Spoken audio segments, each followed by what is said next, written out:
Hello everybody. So I am a geologist and I'm going back to what Alan said. The great physicist, the string theorist Sheldon said about us, the geologists, that we are the Kardashians of science. Okay. And he's right. We are rough and we know a lot about silica, but I'm not sure that they will accept me to this family. But unfortunately, Jay accepted me to the family, to the lab, with a big brother, Eran, and Gil. And it was really fun there. Thank you, Jay. Little brother Shmuel. Baby brother. Baby brother, yeah. Okay, so I today will talk about fault surfaces. And we are interested in fault surfaces because they are a product of the last earthquakes or faulting event. And they also kind of initiation to the next event. So it's a good place to start or to investigate earthquakes. Now, what I will show here is how I think or how roughness in real fault can develop or evolve using two experiments. I first want to thank my colleague here in Israel and in Italy. So I will start.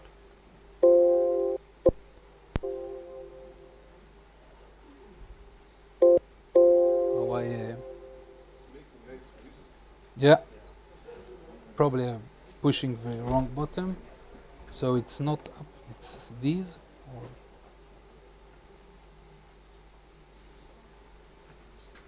Okay.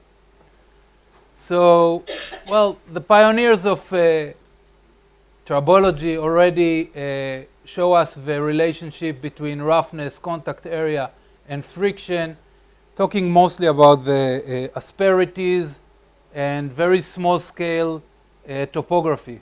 But maybe the first who thought about kind of macro scale roughness or topography of rocks was Patton, and he showed, using this kind of simple experiment, that when we applied shear on rough surfaces, there could be bimodal relations. In a low normal stress, it can ride on the asperities or the topography, but when we increase the normal stress, we get fracturing, and in fact here we get kind of column failure, and you can see the relations here. Now the same things come from the work, the famous work of Byerly, when he measured the maximum shear, maximum friction, in a lot of rock samples, and you get this relationship. Well, beyond 200 megapascal, you change the slope, and he suggests that roughness only important to friction in the low regime of normal stress, and he said in his final conclusion that initial surface roughness has little or no effect on friction when we talk about tectonics. However, in earthquake business, we mostly interest, this is what Chris Marron showed earlier, in the drop of the friction. So the maximum friction is important, but it's not the whole story, and you can get different kind of relation between friction and displacement, stress and displacement. Everything can be happen for real faulting. Everything is open. So maybe the first that's shown using kind of models, numerical models, that roughness, macro roughness, is important to the drop of friction were Fang and Dunham in their paper or papers. And this is because the damage that caused to the rocks when there is roughness applied there. And another thing is wear. Now, in wear, and Jean-Francois talked a lot about this kind of system. What we see here is typical experiment in wear. When here is the wear loss and here is the displacement, this is the work of Wang and Schwartz, and you see it a lot in ceramics also. And we have two regimes here. This regime is defined by Archard, is the steady state regime, but we also have this initial regime, which is very relevant to a fault. Now, this regime defined by Quiner et al. Work, when they suggest that it kind of linear depend the wear loss, dv to the x, with this kind of g, which in fact this is the roughness of the sample in their case, and this is the initial roughness, and this is the equation for the wear loss in what called Quiner et al. Equation. This is the steady state part and the running in or transient part. This is very important to faults which have large scale asperities or roughness. Now, how rough faults are, and what you see here is a map view, a satellite of Mongolia, and these are the traces of two earthquakes. You can see them here. We look at map view, so these called strike slip fault when the slip is horizontal. And what you see here that these faults have significant roughness, meaning earthquakes which move few meters must propagate along large scale roughness of 100 and kilometers of meter. Now, one can measure the roughness of an earthquake, like measuring this one profile, or we can do also measurement of the surface itself, and we can go to the field using a LiDAR machine, lasers, and whatever to measure exactly the surface and get kind of matrix or map of all the surface. Now, other things that are characteristic to fault, they are interlocked, meaning you can see it here. Maybe they have, or probably they have gouge layer near to them, but it's much smaller than the roughness. So they are interlocked, and it's very, very important. Another thing that I will not show, but I will talk about it, is that the roughness is anisotropic, meaning that the roughness in the direction of slip is different than the roughness in the z direction here, perpendicular to the direction of slip.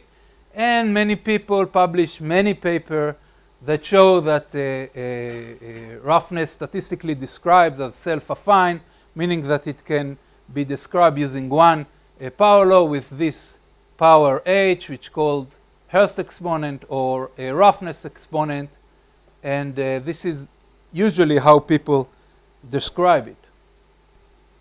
Now, this is how we measure a roughness. This is one profile along the surface, and we can use the standard deviation or a RMS, and we can measure it in different lengths, as you can see here, and measure it as function of the scale.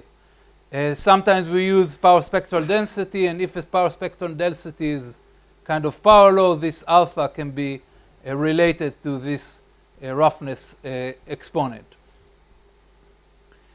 Now, this is very nice work presented by Candela, Thibaut Candela, from the group of Francois Renard, and they show here many measurements normal to the slip, what you see here, and parallel to the slip, a measurement from the scale of in the laboratory, measuring surface in a small scale from 0.1 millimeter up to a kilometer. These are the scale of the roughness of traces of earthquake, as I showed you before. And you can see here that they suggest that the Hurst exponent is 0.8, and the same things when they measure hand sample, here. And when they measure hand sample, but now parallel to the slip, you get different exponent, 0.86, and in fact they don't know exactly how to explain it, and in their discussion they in general said maybe we measure wrong here. However, I think what they show here is important. I also think that it's real, and I'm going to show you in experiment why I think this is real. And it's also important because if we have kind of king point here, we put scale into the system, and this may be important to the statistic of earthquakes in different faults. Now, for the convenient, I will say that this is the roughness and the roughness of faults. I will call it faults because it's large scale, and the amount of displacement is very small comparing to the roughness of the fault. And to these, I will call patch along the fault, meaning that the amount of displacement, total displacement, is in most cases much larger than the fault itself. The same thing that Reches do in his work when he used rotary shear. So it's hard to see the numbers on the screen, but so the Hurst exponent is 0.8 at large scales. Yeah. And 0.6 at the smaller scale. Exactly. But only for the parallel system. Exactly. So this is a problem. Okay. And the transition is where? 100 meters? Something here. They do not have data, but you can assume that it's something here. Why is there no data? Why is there a hole in the data? Because you can measure large earthquakes using kind of photography. But fault surface, we do not have large fault surface. So you are limited in the size of the fault surface that you can measure. So this whole is problem of our measurement abilities. How about, it's 0.8 plus minus 0.1, and it's 0.6 plus minus 0.1, so the error bar is kind of, it's not really Okay, this is their data, and they really think that the numbers are important. I am a little bit cautious about this. I think that I will talk about it later. Okay, so how roughness evolved with slip, and this is the experiment, and I will taking the two experimental approach. One of shear of a fault that you can see here with large asperity, and what we want is that we will have multi-scale asperities in our system, that we will have, as I told you before, an initial mating configuration, interlock, and that the displacement is in the scale of these asperities or smaller than the amplitude of the surface. The other approach is shear of a patch, smooth surface. You put one surface on the other, controlled by small scale asperities, and it's a polished surface. It's initial asperity contact, and it's very smooth, and I define smooth. The displacement will be much larger than the asperity size. So let's see this kind of experiment and what we are doing. So to generate this kind of surface, we first break a big sample. It's a limestone in a tensional mode. So this is a 4-point bending, and we create tensional fracture, which is rough and have many scale of asperity in it. Then we measure it using the profilometer, all the surface, and get something like this. Then we put it in a mating configuration in a direct shear apparatus, as you can see here, and we shear it with different condition, and then we take the two surfaces and measure again, and now we have the surface before and the surface after, and we can talk about evolution. So this is a typical experiment, 12.5 megapascal, and you can see in black, this is the stress evolution as function of the displacement. The other curve are dilation. I will not talk about it now. However, what is important, I think, is to look at the surface. I don't see very well from here. However, we see several kind of zones in this surface. We see zones which are undamaged. Of course, it's never really mating, and the real surface area is completely different than the large surface area. And we see a zone of slip parallel striation on this gouge material, abrasion of striation, striation made by abrasion. And maybe the most important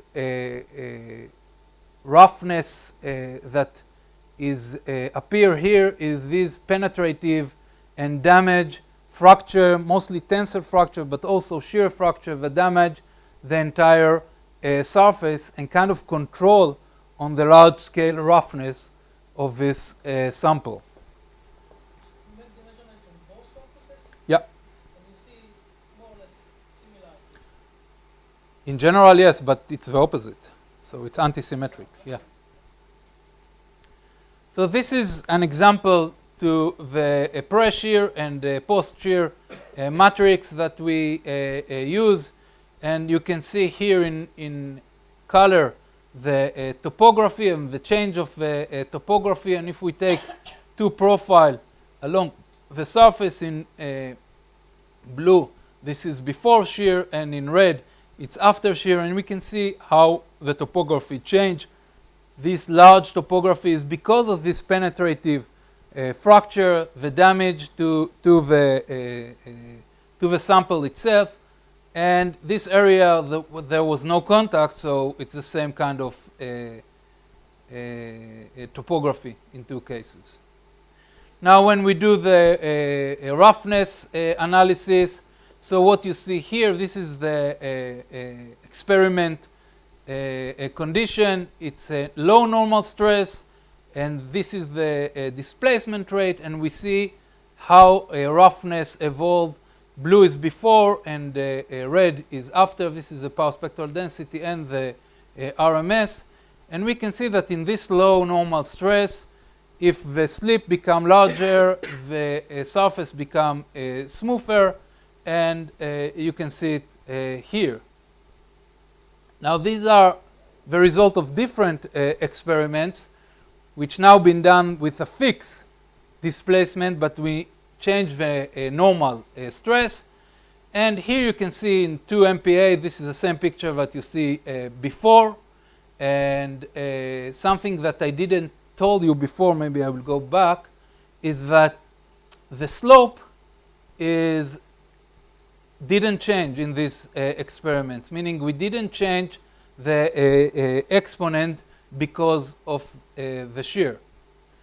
Here again, you see the slope is relatively stable, and the black line here is Erst exponent of 0.8, which most of our spectral density fit not bad to this exponent, or very close exponent. As I said, it's not so relevant here. What is relevant is that we get a different evolution, because when we go to larger normal stress, we get that the surface after shear became much rougher than the surface because of before shear. And this is because of the effect of this damage and fracture that go into the surface.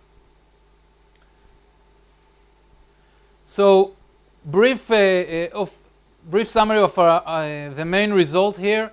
So brittle deformation control this experiment.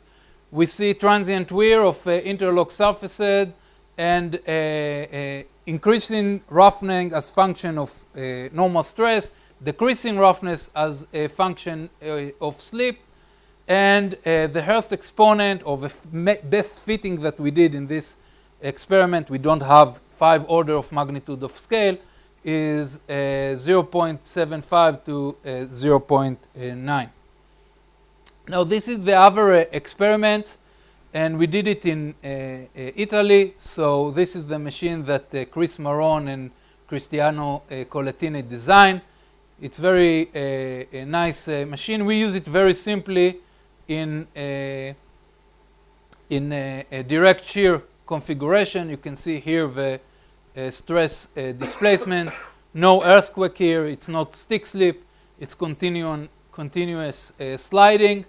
And after shear, we take very large a sample, 20 on 20 centimeter, and this is what you get after the shear. You get zone with a deformation zone along the surface. Again, the surface, most of the surface is uninfected, but this deformation zone we call them tool marks. Now, so this is the surface in the beginning, and when we look at this surface, you have a lot of fracturing on it, and these are the tool marks, and part of them look like slip surfaces, and other are the remnant of fracture that go into the samples. And you can see it here. This is the slip surface, and below it there are the marks of these fracture, and this is what create the surface. Yeah. Do you have access to the ratio of the surface that has been damaged with respect to the initial?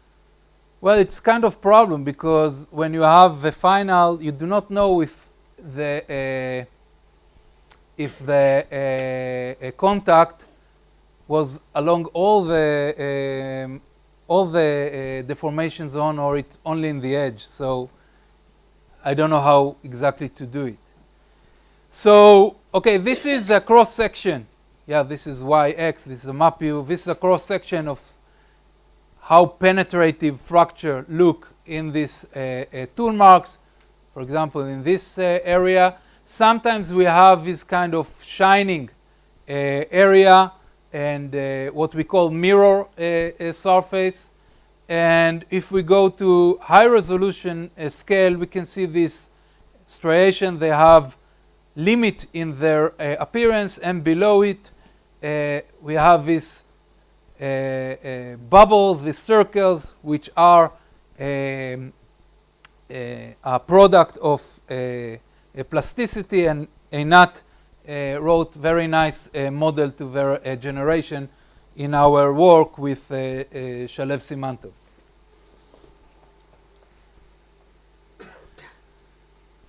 Of that.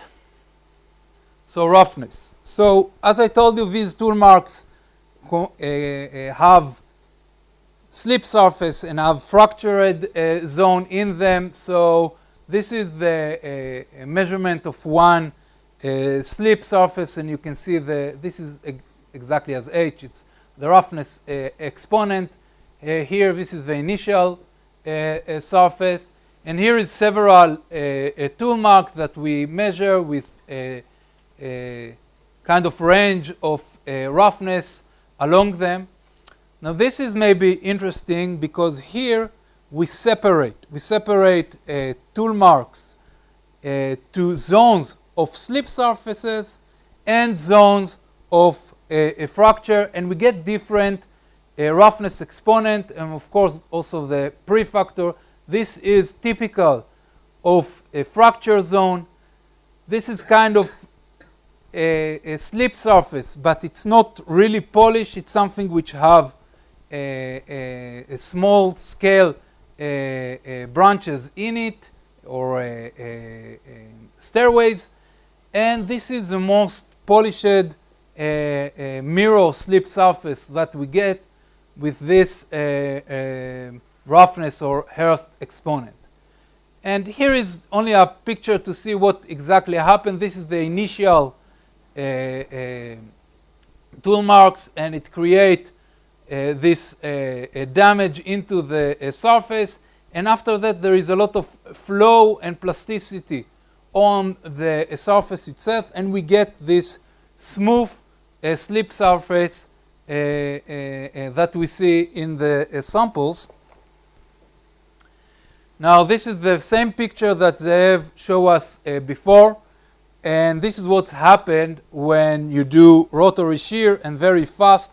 All the surface became a mirror surface, what we get. And if you look at this graph made by Chen from the group of Zeev, you can see that parallel to the slip, we get all the time Hurst exponent smaller than 0.5. So we can say that flow and plasticity control this kind of slip surface and get different Hurst exponent. Of course, these are different scale, but what we show in our experiment that also you can see it in a large scale.